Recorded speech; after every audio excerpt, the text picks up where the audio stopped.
ఈ ఎలక్షన్లకు వచ్చే ఎలక్షన్లకు రాజకీయ అరంగేట్రం చేస్తాడు లలిత్ కుమార్ అంటే ఏమంటారు? హిందువులకి అత్యధిక అన్యాయం చేస్తుంది ఎవరు అంటే పాస్టర్లో, ముల్లాల్లో, లేకపోతే నాస్తిక బైరుగాళ్ళు లాంటి వాళ్ళు, ఇట్లాంటి వాళ్ళు కాదు, ప్రభుత్వాలు చేస్తా ఉన్నాయి. మా దేవాలయానికి వచ్చే ఆదాయాన్ని వాళ్ళు దోచుకు తింటా ఉన్నారు. ఎవడు అధికారంలో ఉంటాడో వాడికి నేను ప్రతిపక్షం. క్రైస్తవంలో మీకు క్రైస్తవులతో పడిరాక హిందువులలోకి వచ్చారా? యేసుని నమ్మని వాడి జీవితమే వ్యర్థం అనుకుని నేను బతికాను. యేసుకు సంబంధించిన ఒక్క చారిత్రక ఆధారం కూడా ఈ రోజు కూడా దొరకలేదు. పుస్తకాలు చరిత్ర చదువుకున్నారా మీరు? చదివాను. క్రీస్తు పూర్వం క్రీస్తు శకం అని విన్నారా? ఎవరిని ఆధారంగా చేసుకొని క్రీస్తు పూర్వం క్రీస్తు శకం అని పెట్టారు? హిందూ దేవతలను, దేవి దేవతలను నమ్మేది ఎంతమంది? క్రైస్తవ దేవుడు అయినటువంటి యేసు ప్రభువును నమ్మేది ఎంతమంది?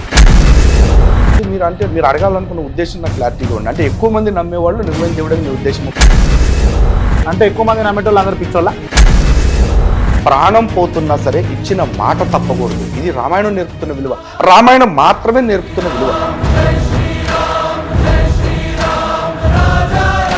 సీతమ్మ గారిని ముట్టుకున్న దాఖలాలు లేవు రావణాసు. మీకు మీరు చదివిన రామాయణంలో లేదేమో. మీరు చదివిన దాంట్లో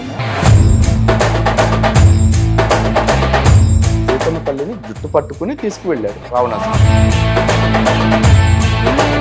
మీరు ఇందాక నాకు క్రీస్తు పూర్వం క్రీస్తు శకం అని చెప్తే వాళ్ళకి నచ్చినట్టుగా వాళ్ళు రాసుకున్నారని చెప్పేసి అన్నారు కదా. అవును. ఇప్పుడు కూడా నేను ఏమంటా అంటే మీకు నచ్చినట్టుగా మీరు రాసుకున్నారంటే మీరేమంటారు? మీ కాలికున్న చెప్పును తీసి చూపించడం ఎంతవరకు కరెక్ట్? చెప్పు చూపించడమే కాదు, అవసరమైతే చెప్పు తెగేదాకా తంతాను కూడా. మళ్ళీ అదే మాట మాట్లాడుతున్నారు. మళ్ళీ కూడా అదే మాట మాట్లాడతా. నా ధర్మానికి హాని కలుగుతుంది ఒకటి వల్ల అంటే చెప్పు తీసి కొడతారు, నన్ను జైల్లో పెడతారో ఉరిదీస్తారో తీసిపారేయండి.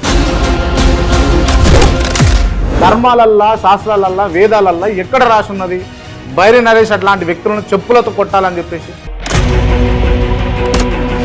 మనకి సపోర్ట్గా మీరు కూడా కొన్నిసార్లు అడ్డుపడుతూ ఉంటారు, లేకపోతే దాట వేసే ప్రయత్నం చేస్తూ ఉంటారు. నాకు మీరేం చుట్టాం కదా, ఆయన ఏం చుట్టాం కాదు కదా. నన్ను జైల్లో పెడతారా? పెట్టండి. రాజ్యాంగ పరంగా నాకు ఏ శిక్షలు వేస్తారు? నాకు రాజ్యాంగం తెగించడం కాదు, ఇది ఏమంటారు? కమిట్మెంట్ అంటారు దీన్ని. ఇదేంది సమాజంలో ఉన్నటువంటి వ్యక్తులందరినీ కొట్టనీకి, తిట్టనీకి కమిట్మెంట్ పెట్టుకుంటారా? అసలు ధర్మం అంటే ఏంటిది? భార్య దగ్గర పాటించాల్సిన ధర్మాన్ని పిల్లల దగ్గర పాటించాల్సిన ధర్మాన్ని భార్య దగ్గర పాటించకూడదు కదా.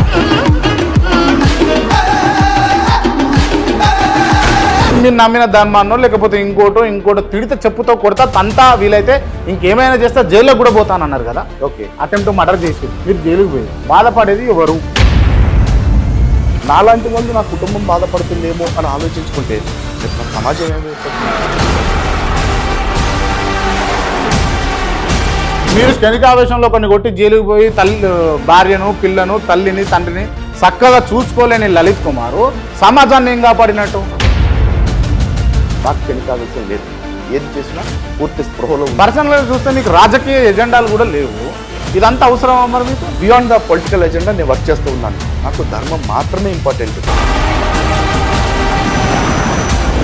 నువ్వు ధర్మాన్ని అడ్డం పెట్టుకుని రాజకీయం చేసావా అని చెప్పేసి ఎవరిని అంటారేమో అనమన్నాడు ఇప్పటిదాకా. ఈ ఎలక్షన్లకు వచ్చే ఎలక్షన్లకు రాజకీయ అరంగేట్రం చేస్తాడు లలిత్ కుమార్ అంటే ఏమంటారు? నిమిషం తర్వాత మీరేమడుగుతారో నేనేం చెప్తానో మనకు తెలియదు. సంవత్సరం తర్వాత అంటే ఏం జరుగుతుందో ఎవరికి తెలియదు. వేదాలు చదవని లలిత్ కుమారు హిందూ ధర్మం గురించి, హిందూ సాంప్రదాయాల గురించి, సనాతన ధర్మం గురించి ఎందుకు మాట్లాడతాడు? చచ్చిపోయిన తర్వాత నరకానికి వెళ్ళడం, చచ్చిపోయిన తర్వాత స్వర్గానికి వెళ్ళడం అనేది కొంచెం విచిత్రం అనిపిస్తలేదా మీకు? ఏం విచిత్రం అనిపించట్లేదండి. ఈ స్వర్గ నరకాలు ఎక్కడ ఉంటాయో చెప్పగలుగుతారా లలిత్ గారు మీరు? కేవలం సైన్స్ ఇవన్నీ చేస్తూ ఉంటే కనుక, సైన్స్ కడుపులో ఉండగానే మనిషికి ఈ లోపాలు ఏమీ లేకుండా ఉండేలాగా, వాడు బాగా అదృష్టవంతుడిగా, ఐశ్వర్యవంతుడిగా పుట్టేలాగా చేయొచ్చుగా ఏదైనా టీకా తయారు చేసేసి. ఏం లేకుండా పుట్టిన వాళ్ళు అంబానీలు, ఆదానీలు అయిన లేవా?